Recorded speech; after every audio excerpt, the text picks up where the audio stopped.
नमस्कार दोस्तों। आज हम इकोलॉजी के 30 इम्पोर्टेंट क्वेश्चन डिस्कस करेंगे जो कि हमारे आने वाली एग्ज़ाम यूपी पीसीएस आरओआरओ और पीसीएस प्री 2025 के लिए महत्वपूर्ण है। और इसमें काफ़ी अच्छे क्वेश्चन दे रखे हैं जो कि आपके एग्ज़ाम के लिए काफ़ी ज़्यादा इम्पोर्टेंट है। तो चलो स्टार्ट करते हैं। First question, ecological niche is best defined as है। जो पारिस्थितिकी नीच है, नीच इसमें लिख दिया, नीच है को सबसे अच्छा कैसे परिभाषित किया जा सकता है। तो इसमें फर्स्ट ऑप्शन जो दे रखा है, दोनों हिंदी और इंग्लिश में दे रखे हैं। चलो देखते हैं। Physical location of a species, the role and position of species has in its environment, the number of species in the ecosystem, the total biomass of a species। Option इसे हिंदी में नहीं दे रखा है। ठीक है, तो इसका जो आंसर है वो role and position of a species in the environment.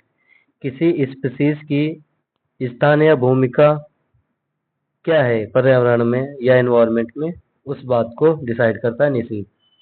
नीस, ठीक है। नीस क्या है? किसी स्पीसीज की रोल या भूमिका और उसका इम्पोर्टेंस क्या है इन्वायरमेंट है। दूसरा है transitional zone between two ecosystem is called ecotone, ecoline, biomass, biome और बायोस्फीयर। तो इसका जो राइट आंसर है वो है इकोटोन। ठीक, पारिस्थितिकीय रेखा इकोटोन दो पारिस्थितिक तंत्रों के बीच का क्षेत्र होता है। जैसे mangrove,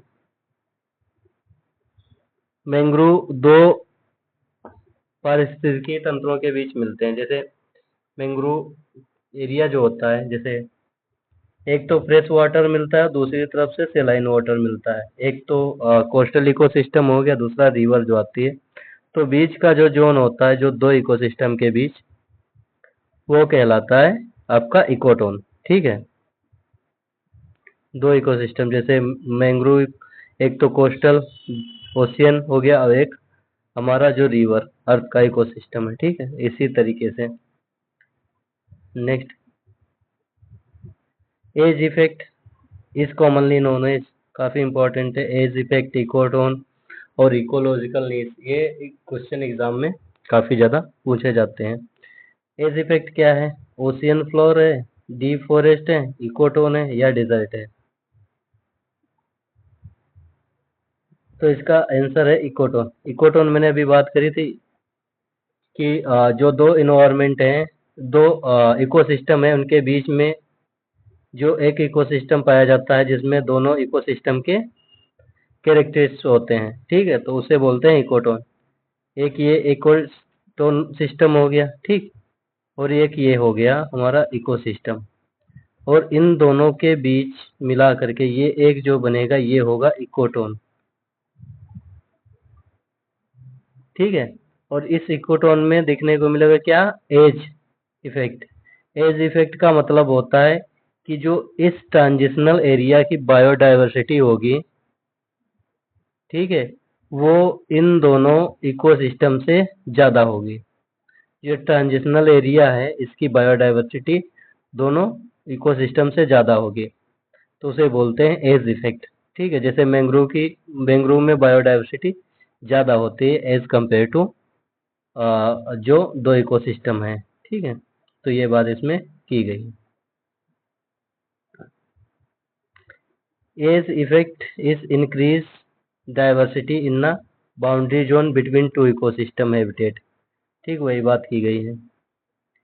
which represents gradual changes in the ecosystem characteristics along with environmental gradient। जो इसमें बात की गई है, किसी पर्यावरणीय ग्रेडियंट के साथ पारिस्थितिकी तंत्र की विशेषता में क्रमिक परिवर्तन कहा जाता है। क्या कहा जाता है? फर्स्ट है इकोटोन, इकोलाइन, बायोम और हैबिटेट। ये दो तो नहीं होंगे, सही है इकोलाइन। ठीक है, इसका ऑप्शन सही है इकोलाइन। इकोलाइन इज द राइट आंसर। क्या बात की गई, विच presents the gradual change in the ecosystem characteristics along an environment gradient। ठीक है। इसमें बात की गई जैसे ये कोई एक मैं बता दूं इकोसिस्टम है और यहाँ से कोई दूसरा, इधर से जब जाओगे तो शुरू में शायद कम बायोडायवर्सिटी मिलेगी, बढ़ते जाओगे धीरे धीरे इकोसिस्टम के जब सेंटर में जाओगे तो वहाँ पे ज़्यादा बायोडायवर्सिटी होगी। ठीक है, तो यही जैसे जैसे आप किसी इकोसिस्टम से अंदर जाते जाएंगे, इको लाइन के अंदर जाते जाएंगे, तो वहाँ से आपको क्या दिखेंगे कि वहाँ पे बायोडायवर्सिटी इंक्रीज होती हुई दिखेगी। इसी को इको लाइन बोलते हैं। Ecoline is so gradual changes in the species and ecosystem characteristics। Next है biomass is define as a, biomass क्या है? Energy flow in a food chain, weight of living organism in a living area,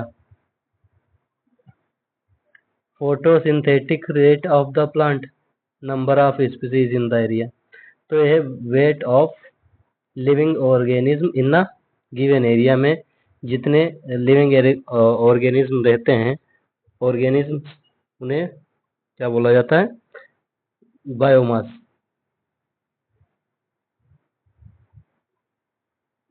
next है which of the following has the highest biomass.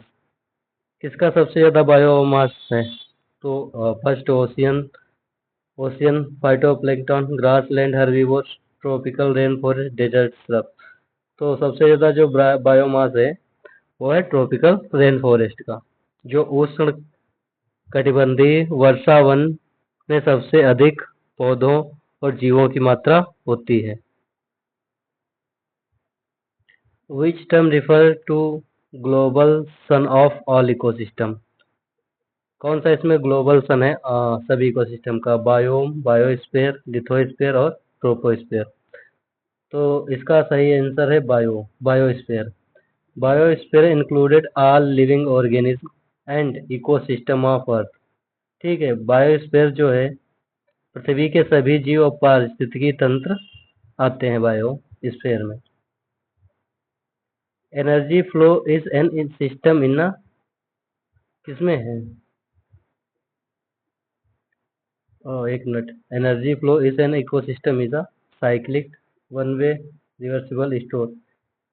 जैसे एक बात, जैसे जो primary producer हैं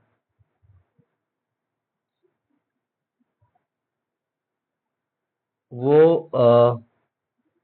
उन्होंने प्रोड्यूस किया, वो अपना फोटोसिंथेसिस करके अपना भोजन बनाते हैं, लेकिन सेकेंडरी प्रोड्यूसर प्राइमरी प्रोड्यूसर को खा जाते हैं, तो उससे सेकेंडरी प्रोड्यूसर को मिलती है एनर्जी। तो क्या ये एनर्जी जो सेकेंडरी प्रोड्यूसर को मिली है, ठीक है, तो दोबारा से एक प्राइमरी प्रोड्यूसर इस सेकेंड प्राइमरी प्रोड्यूसर इस प्राइमरी कंज्यूमर से ले सकते हैं? नहीं ना, क्योंकि एक वे चलती है कि ये प्राइमरी जो प्रोड्यूसर्स हैं उनसे एनर्जी जाएगी प्राइमरी कंज्यूमर में, प्राइमरी कंज्यूमर से किस में जाएगी? ये फिर से चली जाएगी आपके सेकेंडरी कंज्यूमर जो हैं, सेकेंडरी कंज्यूमर से जो डिकम्पोजिशन होगा वो डेट्रीओट में, इस तरीके से। तो क्या होता है, ये वन वे फ्लो होता है। Correct sequence of ecological succession काफी इंपॉर्टेंट है और वो भी पूछा जाता है काफी बार। क्या है? सबसे पहले क्या होता है?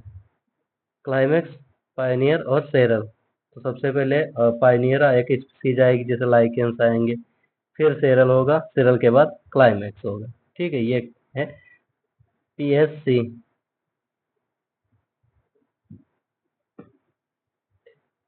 Homeostasis in ecosystem means, important है, काफी बार एग्जाम में पूछा भी जाता है।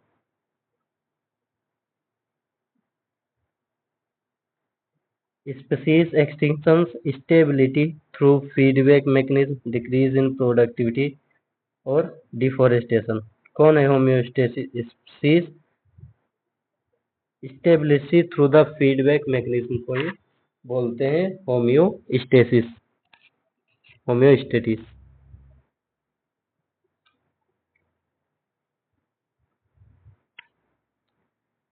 विच पिरामिड ऑलवेज अपराइट, कौन सा पिरामिड हमेशा ऊपर की तरफ होगा? ये मैंने पिछली भी वीडियो में डिस्कस किया था, पिरामिड ऑफ एनर्जी। ठीक है। Maximum energy is found at the trophic level of primary consumer, no, producer, primary producer. ठीक है। 10% लॉल फॉलो होता है इनमें है। The producer plants receive solar energy directly and have the highest energy.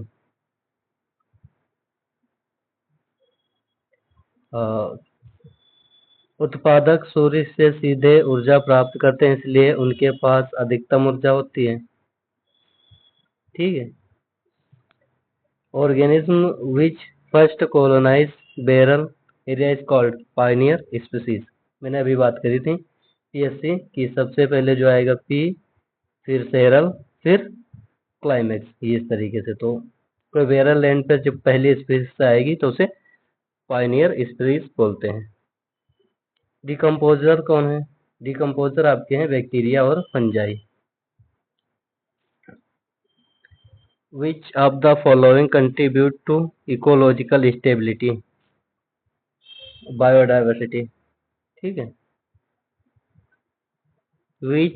Which factor does not influence the ecological needs of species? कौन सी? Lunar eclipse. बाकी ये होंगे टेम्परेचर किसी एरिया का, प्रीडेटर और फूड स्टेबिलिटी, ये चीजें प्रोवाइड करेंगी, लेकिन लूनार एक्लिप्स का कोई लेने देना नहीं है। What is the climax community in ecological succession? Ecological succession में हिंदी में क्या दे रखा होगा कि पारिस्थितिकी अनुक्रम में क्लाइमेक्स समुदाय क्या है? Final stage of community, first group of colonise species, invasive stable. तो ये final species of final stable community. The maximum energy is lost in ecosystem at between trophic levels, 10% law चलता है इसमें, ध्यान रखना कि एक ट्रॉपिक लेवल से जब दूसरे ट्रॉपिक लेवल में एनर्जी फ्लो होगी तो 10% लॉ से होगी। A pond ecosystem is an example of static artificial ecosystem, static ecosystem, natural fresh water ecosystem या टेरेस्ट्रियल। तो ये है आपका natural fresh water ecosystem. Which organism help to mineralize of dead material? तो कौन करते हैं? अभी मैंने पिछले क्वेश्चन में देखा था, वो है आपके बैक्टीरिया और फंजाई।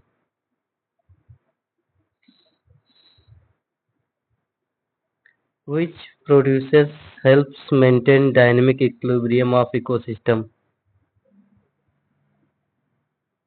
इसका आंसर है होम्योस्टेसिस। पारिस्थितिकी तंत्र की गतिशील संतुलन बनाए रखने में कौन सी प्रक्रिया सहायक होती है? तो ये होम्योस्टेसिस होता है। Next, which term denote an ecosystem where water and land meet? कौन सा होता है? Do you have any idea? Estuary, mangrove, wetland और टुंड्रा, कौन सा होगा? वेटलैंड।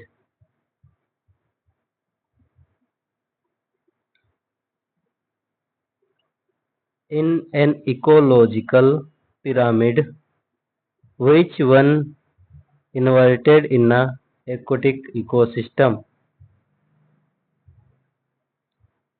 कौन है? Pyramid of biomass. The main source of energy in any ecosystem is, क्या है? वो है आपका सनलाइट, प्राइमरी प्रोड्यूसर सनलाइट का ही यूज करते हैं। नेक्स्ट है इसमें, which biome has greatest biodiversity? कौन? Tropical rain forest. ठीक है। Which ecological principle explain why no two species can occupy exact same niche identity? तो ये इम्पोर्टेंट है काफी ज्यादा, एग्जाम के लिए पूछा भी जा सकता है। ठीक। Competitive inclusion principle, Gause's law, Hardy विल्विंग प्रिंसिपल या गिया हाइपोथेसिस? तो ये है कंपिटिटिव एक्सक्लूजन प्रिंसिपल, क्योंकि जब सेम नीच की दो स्पीसीज होंगी एक इकोसिस्टम में तो उनके बीच में कंपटीशन होगा। ठीक है। खाने को लेकर, फिजिकल स्पेस को, या अन्य सारी चीजों को लेकर। गियागा अलग थ्योरी है और गॉसेस लॉ अलग है। नेक्स्ट क्वेश्चन है इसमें, which of the following is an example of secondary succession? Secondary succession का कौन सा कारण है? Succession on lava flow, succession on new pond, regeneration after forest fire? C option is right. C वाला सही है कि कोई जंगल है वो आग से जल गया और फिर से वहां पे जब वेजिटेशन ग्रो होती है तो उसे सेकेंडरी सक्सेशन कहते हैं। ठीक है।